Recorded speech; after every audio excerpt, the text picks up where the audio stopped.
Welcome back to Hannity. Now, we've uncovered some chilling footage of the future 40th president of the U.S. appearing on The Tonight Show with Johnny Carson. Now, this was back in 1975. Now, although it was 38 years ago, the message delivered that night by Ronald Reagan about the federal debt, deficit, taxes, it sounds as though could have been said last night. Watch this. I still say that the answer to our problems in this country, even at the national level, is to have a law that says there is a percentage limit of the people's earnings that government cannot go beyond without the consent of the people. We ought to have tax reform, and we ought to start by making it so simple that you don't have to hire a lawyer to find out how much you owe every year. That's for sure. It used to be a little simplified, but not anymore. Johnny, we live in the only country in the world where it takes more brains to figure out your income tax than it does to earn the income.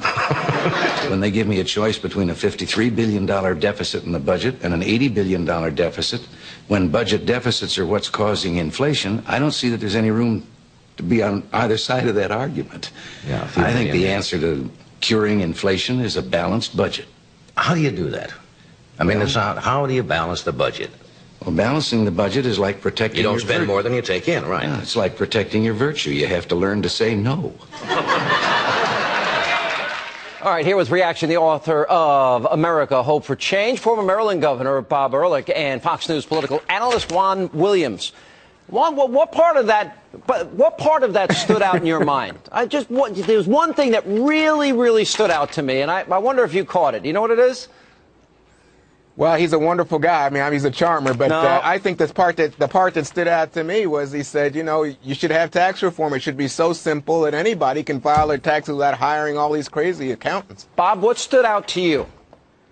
Because there's one thing that really stood out to me. Common sense. Yeah, common sense. All right. He's talking about a $53 billion budget deficit, not a $1.3 or $4 trillion budget deficit, right?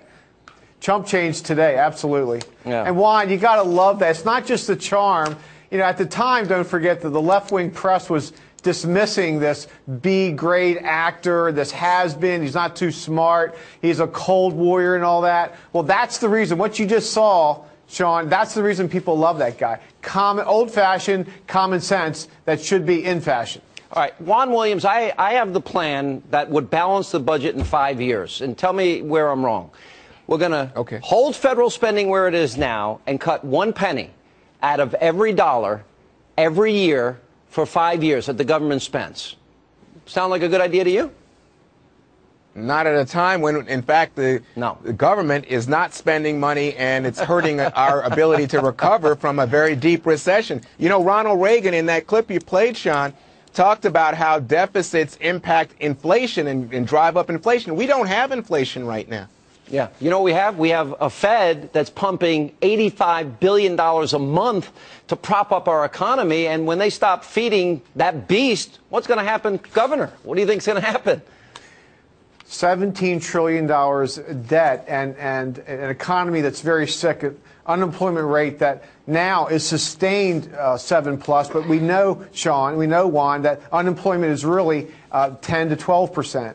So, and by the way, I talk about this in my book. It's not just the economics of this. It's the whole dependence culture and 50 million people on food stamps and this whole thing that dependence is cool again. So our economy's sick and our culture's sick as well, in my view. Yeah, you know, and it's also $90 trillion in unfunded liability. But Juan, you're saying no. Even though we have trillion-dollar deficits, $7 trillion plus, now going on $8 trillion new Obama debt, you're saying that's not enough. We can still continue to rob future generations blind. That, to me, is a moral issue. Would you ever steal money from your own son who's been on this program? I don't think you would. But we're doing that as a country. We're robbing our kids blind. Why do you support stealing like that? I don't understand it. Well, you put it in very stark moral terms, but I would also say that we're a country where we have a lot of people, as the governor was just explaining, who are out of work. A lot of people who are underemployed. We're not going to cut 1 penny from this year's budget. We're only going to cut 1 penny out of every dollar we spend. And you're saying we can't live on that. Well, I'm telling you right now, given that the government is a major part of our economy and that the government is pursuing austerity, pulling back, I think we're slowing down economic recovery, slowing down big corporations having the confidence to use the cash they've been stockpiling to hire people, Sean. All right, so if we're not going to cut, what are we going to do? How much more do you want to spend? Is there any limit to your spending desires? Sean? Yeah. Sean, can I answer that for a second? Yeah. And I'm not subscribing this to Juan, but in Congress, this progressive mindset, it could be 17 trillion, it could be 27 trillion, it could be 100 trillion. There literally is no answer to your question.